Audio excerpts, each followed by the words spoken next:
120 પણ દાખલ થાય આ એક કાવતરું કહેવાય અને આની અંદર એક ક્રાઇમ બ્રાન્ચના પોલીસ કોન્સ્ટેબલનું નામ સામે આવે છે કે આને 18 થી 19 ચપ્પાના ઘા માર્યા પછી ઉપર આ લોકો બેખોફ કૂદ્યા છે એની બોડી ઉપર। એટલે વિચાર કરો તમે કેટલી હદે આ લોકો ક્રૂરતા આ લોકોએ બતાવી છે। અમદાવાદના ગોમતીપુર વિસ્તારમાં થોડા સમય અગાઉ એક યુવકને છરીના ઘા મારવામાં આવે છે અને ત્યારબાદ પોલીસ સ્ટેશનમાં ફરિયાદ કરવામાં આવે છે। આ યુવક હાલ મરણ ગયો છે ત્યારે આ માલધારી સમાજ રોષે ભરાયેલો જોવા મળે છે અને કહેવું છે કે હવે હત્યાનો ગુનો દાખલ કરો, કારણ કે થોડા સમય અગાઉ આ જે બુટલેગર છે તેના દ્વારા તેને મારવામાં આવ્યો હતો ને હવે આ યુવક જેનું નામ છે મહેશભાઈ તેનું મરણ થયું છે। હવે માલધારી સમાજ ખીજાયો છે અને માલધારી સમાજનું કહેવું છે કે અમને ન્યાય મળે, કારણ કે થોડા સમય અગાઉ આ જે બુટલેગર છે તેને કોઈ કામ બાબતે અદાવત હોવાના કારણે આ ઝઘડો થયો હતો ને ત્યારબાદ સમાધાન પણ થયું હતું ને ત્યારબાદ છરીના ઘા મારવામાં આવ્યા હતા અને આ છરીના ઘાથી આ યુવકનું મોત થયું છે। નમસ્કાર ક્રાઇમ આવાજ ન્યૂઝમાં તમારું સ્વાગત છે અને હું છું તમારી સાથે નાનકીભાઈ ઠાકોર। આજે વાત કરવી છે ગોમતીપુર વિસ્તારની। ગોમતીપુર વિસ્તારમાં માલધારી યુવક છે એ યુવકનું મોત થયું છે અને માલધારી સમાજ ખીજાયો પણ છે અને ન્યાયની માગણી પણ કરી રહ્યો છે। તો આ માલધારી સમાજને સાંભળીએ ત્યારબાદ વધુ ચર્ચા કરીએ। ઘટનામાં એવું છે કે ભાઈ 4 દિવસ પહેલા અહીંયા એક બનાવ બન્યો કે અહીંયા કોઈ દારૂનો ધંધો કંઈક કોઈ કરે છે। ત્યાં આગળ અમારે એક સમાજ સેવક ગૌ રક્ષક અહીંયા રહે છે, એનો કે આ દારૂના ધંધા બાબતે કંઈક વિરોધ કરતો હતો એક છોકરો એના બાબતે, તો એમનું આ ઘર્ષણ ચાલ્યા કરતું। તો એ બાબતે એ છોકરાના વિરોધમાં લઈ અને અહીંયા લગભગ 4 દિવસ પહેલા એનું હથિયારો વડે 18 ઘા મારવામાં આવ્યા કે જે દારૂનો ધંધો કરે છે લોકોના આવી, અને એના મર્ડર કરવામાં આવ્યું। તાત્કાલિક ત્યાંથી દોડીને અહીંયા પોલીસ સ્ટેશન આવ્યા 2 જણા બીજા, તો પોલીસ સ્ટેશનમાં કહેવામાં આવ્યું કે ભાઈ અહીંયા સ્ટાફ પૂરતો નથી તો માનવતા તો છે ને, તો ત્યાં આગળ પહોંચવું છે ને 2-4 જણા જે બી હોઈએ તો ત્યાં જતા છોકરાનું મર્ડર થઈ ગયું ને એના કરતાં વિશેષ આક્રોશ એ વાતનો છે કે મર્ડર કરી અને યુપીમાં ના બને એવું અહીંયા ગુજરાતની અંદર મર્ડર કરીને એના ઉપર કૂદીને બતાવવું એટલો બધો ભયાનક ફેલાવો કે ભાઈ આ વિસ્તારની અંદર અહીંયા અમે કરીએ છીએ ને કરવાના, કોઈ અમારું કોઈ બગાડી લેતું ને, એટલે જે વિરોધ કરે એનું આ વિસ્તારની અંદર પોલીસ સ્ટેશનની સામે તમને તો એટલા બધું જાણવામાં આવ્યું છે કે ભાઈ શેફર કોઈ કરીને છે, શેફર મકરાણી કરી પોલીસ વાળો છે જે પહેલા અહીંયા નોકરી કરતો હતો, અત્યારે ક્રાઇમમાં છે। એ જ વસ્તુ દારૂનો ધંધો અહીંયા કરાવે છે ભાઈ। અમને અહીંથી જે જાણવા મળ્યું આ વિસ્તાર બોલે છે, અમે નથી બોલતા, પણ એ પોલીસ તો તપાસ કરવાનું છે। એટલે અમારી માગણી, તમે કહેવા માંગો છો અમારી માગણી શું છે, તો અમારી માગણી ગુજરાતના દરેક યુવાનો માટે જે બનાવ બને છે જેના ઉપર, અને અમારી સમાજના દીકરા માટે નહીં પણ દરેક સાથે જે લોકો સાથે બનાવ બને છે, આ મર્ડર કેસ કે જાહેરમાં મારવામાં કે ભાઈ આ જે બી આપણા હોમ મિનિસ્ટર કહેતા હોય છે કે ભાઈ ચમરબંધીમાં છોડવામાં નહીં આવે, તો અમારી માગણી એક જ છે કે ભાઈ સૌ પહેલાં તો મર્ડર કેસ દાખલ કરવામાં આવે। મર્ડરથી જે જાહેર છે 4 દિવસ પહેલાં દારૂ પકડાય છે તો એને પકડવામાં નથી આવતા, અને પાછો 4 દિવસ પછી મર્ડર થાય છે એટલે એ લોકોને પકડવા દોડે છે પોલીસ।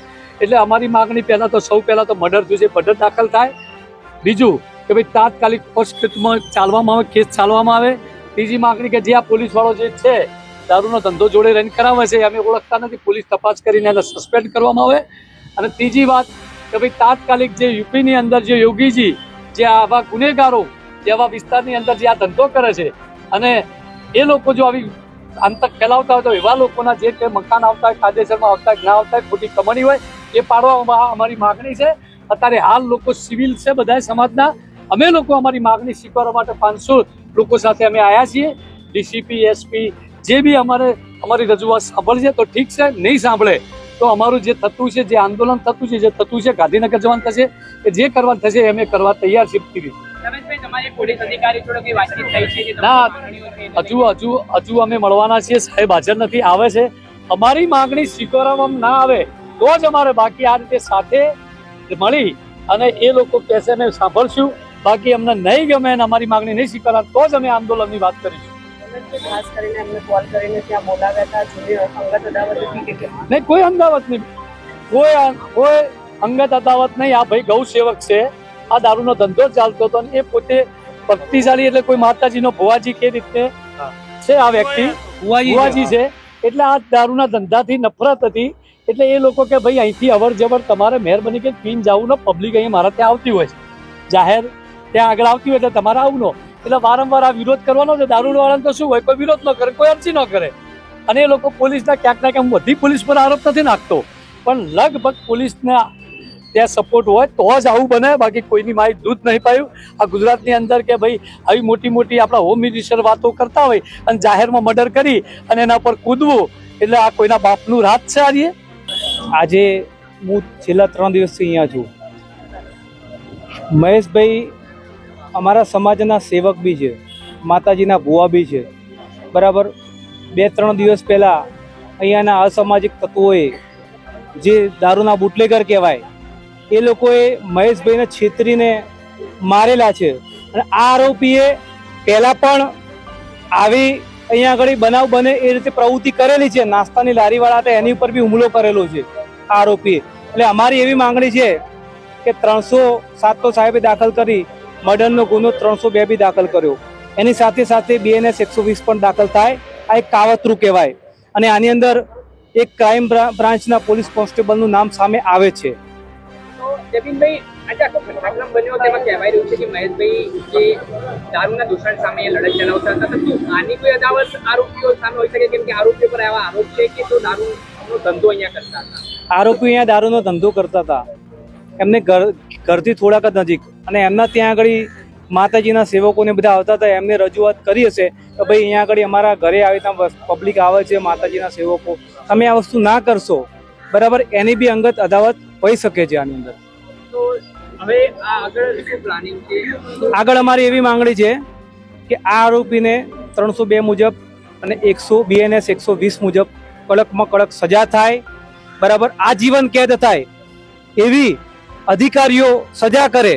અને બીજી વસ્તુ, આ આરોપીના પહેલા પણ આવી ઘટનાઓ બનાવ બનેલા છે અમદાવાદમાં, ગુજરાતમાં.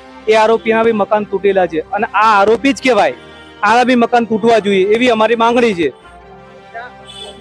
કાયદો વ્યવસ્થાનો એક મૂળ પ્રશ્ન, અમદાવાદમાં જ્યારે 50 મીટરના રેન્જમાં આવી ક્રૂરતાપૂર્વક હત્યા થાય તો કઈ રીતે શહેરીજનોને સેફટી આપ જોઈ રહ્યા છો, ખાસ કરીને ગોમતીપુર વિસ્તારમાં ઘટના?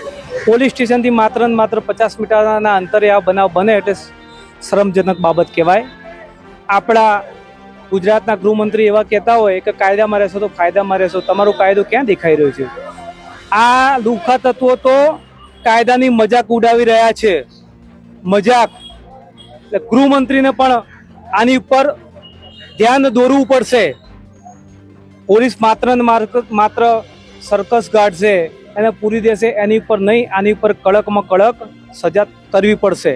ગુજરાતમાં આ ઘટના અમારા સમાજમાં થઈ છે એટલે પ્રત્યાઘાત પડવાના જ છે. પણ દરેક સમાજમાં આવી પરિસ્થિતિ છે. દિન બદિન આવી ઘટનાઓ વધતી રહે છે અને ક્રૂર હત્યાઓ જ થાય છે. ક્રૂર નાચ કરી રહ્યા છે આ લોકો. વિચાર કરો, અમને જાણવા મળ્યું કે આને 18 થી 19 ચપ્પાના ઘા માર્યા પછી ઉપર આ લોકો બેખોફ કૂદ્યા છે એની બોડી ઉપર. એટલે વિચાર કરો તમે કેટલી હદે આ લોકો ક્રૂરતા આ લોકોએ બતાવી છે. અને એને ખબર છે કે અમને કંઈ થવાનું નથી, એમને વિશ્વાસ છે, આત્મવિશ્વાસથી આ બધું થયું છે.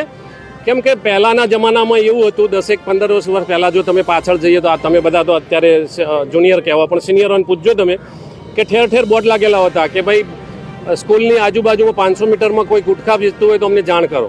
સાહેબ, ગુટખાની ક્યાં વાત કરો છો? સ્કૂલની બાજુમાં નહીં, પોલીસ સ્ટેશનની સામે 50 મીટર બી ના થાય એવા એરિયામાં જો દારૂ ખુલ્લેઆમ વેચાઈ રહ્યો હોય તો હવે આપણે સેફ ગુજરાતની વાત કરીએ એ બધી નકામી છે. અને બીજી આશા રાખીએ પણ નકામી છે. પણ પબ્લિકને જાગવું પડશે સાહેબ. જ્યાં સુધી પબ્લિક જાગૃત નહીં થાય ત્યાં સુધી આપણે ભક્તિ કરી રહીશું ત્યાં સુધી કોઈ મતલબ નથી. અને આ બધી વાતો જ છે. ચમરમંદિરને નહીં છોડવામાં આવે, ખાલી વાયદા જ છે, કશું થવાનું નથી. 2 દિવસ આ બધું ચકશે, અમે બધા રોઈને ઘરે બેસીશું, પછી બીજો બનાવ. એટલે છાસવારે આવા બનાવો બનતા રહે છે અને અમારા માટે આજે દુઃખની લાગણી છે. પોલીસ સ્ટેશનની 50 મીટરની આજુબાજુમાં મહેશભાઈ બી રહે છે અને એમનું મર્ડર બી 50 મીટરની અંદરમાં થયું છે. એટલે છાસવારે આવા બનાવો અહીંયા બનતા હોય એટલે મહેશભાઈ આવા લુખ્ખા તત્વોની અંદરમાં ક્યાંક સમાધાનમાં કે ક્યાંક કોઈ વાતચીતમાં કે કોઈને છોડાવવામાં આવેલા હોય, સમાધાનકારી વૃત્તિ અપનાવેલી હોય. કેમ કે મહેશભાઈ સામાજિક અને ગૌરક્ષક હતા એટલે એમણે આ બધી બાબતમાં કદાચ એમનું ટચ થયું હોય, પણ બીજો કોઈ આદાવત હોય એવું અમને જાણવા નથી મળ્યું. પણ પોલીસ ઇન્સ્પેક્ટર જેમણે અધિકારી છે એમણે જાહેરમાં કહેલું છે કે આ જે ગુનેગારો છે એમનો કલંકિત ઇતિહાસ છે, એ લોકો એમ કે પાસામાં એમને સજા બી થયેલી છે અને અહીંયા આવી અને ખુલ્લેઆમાં આ બધું કર્યું છે. તો મતલબ કે બધા મળેલા પીપળા બધામાં ચાલી રહ્યું છે અને ખુલ્લે આમ બધું એ ધંધો કરી રહ્યા છે. એમને ઉપરના આશીર્વાદ સિવાય આ બધું શક્ય નથી. એટલે આમાં નિર્દોષનો ભોગ લેવાનો છે. અમારું સમાજ આજે હિબકે ચડ્યું છે. અમારે કોઈ બીજું તો શું માગણી કરીએ, પણ અમારું જ્યાં સુધી માગણીઓ આ બધી સંતોષાય નહીં, કેમ કે આ તો છાસવારી બનવાનું છે, પણ અમે જ્યાં સુધી અમારી જે માગણીઓ છે વ્યાજબી નહીં સંતોષાય ત્યાં સુધી અમે લાશ સ્વીકારવાના નથી, અમે નિર્ણય કરેલો છે.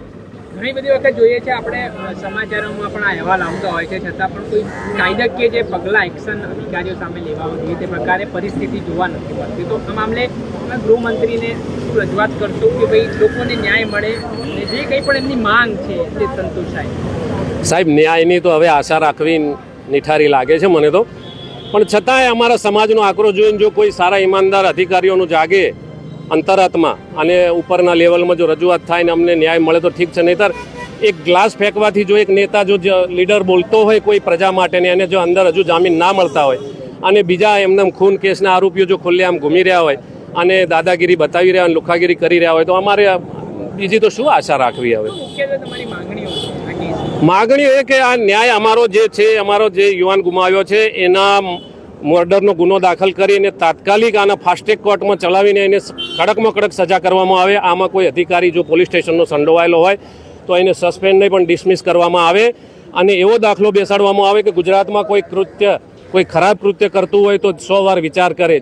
ચમરબંધીને છોડવામાં નહીં આવે. ખાલી ભાષણ કે બણગા ફૂંકવાથી કશું થવાનું નથી. એના માટે ઠોસ કદમ ઉઠાવશે અને અમને અમારી માંગણીઓ સંતોષાશે તો જ અમે આ લાશ સ્વીકારીશું. અમદાવાદના ગોમતીપુર વિસ્તારમાં આ યુવકને પ્રથમ છરી મારવામાં આવે છે, 18 ઘા મારવામાં આવે છે અને ત્યારબાદ આ યુવકનું મોત થયું છે. માલધારી સમાજ હાલ રોષે ભરાયેલો છે. પોલીસ પાસે જઈને ન્યાયની માંગણી કરી રહ્યો છે. મર્ડરનો ગુનો અથવા તો કલમો દાખલ કરવામાં આવે તેવી માંગણી કરી રહ્યો છે અને આ બુટલેગર સામે કડકમાં કડક કાર્યવાહી થાય તે માટે માંગણી કરી રહ્યો છે. ત્યારે આવનાર સમય બતાવશે આ કેવા પ્રકારની પોલીસ કાર્યવાહી કરે છે. પરંતુ હાલ તો આ માલધારી સમાજમાં રોષ જોવા મળી રહ્યો છે. પછી જો તમે અમારી ચેનલમાં નવા છો અને આવા જ લેટેસ્ટ ન્યૂઝ જોવા માંગો છો તો અમારી ચેનલને અત્યારે સબસ્ક્રાઇબ કરો, જેથી આવનાર લેટેસ્ટ ન્યૂઝ તમારા સુધી પહોંચી શકે.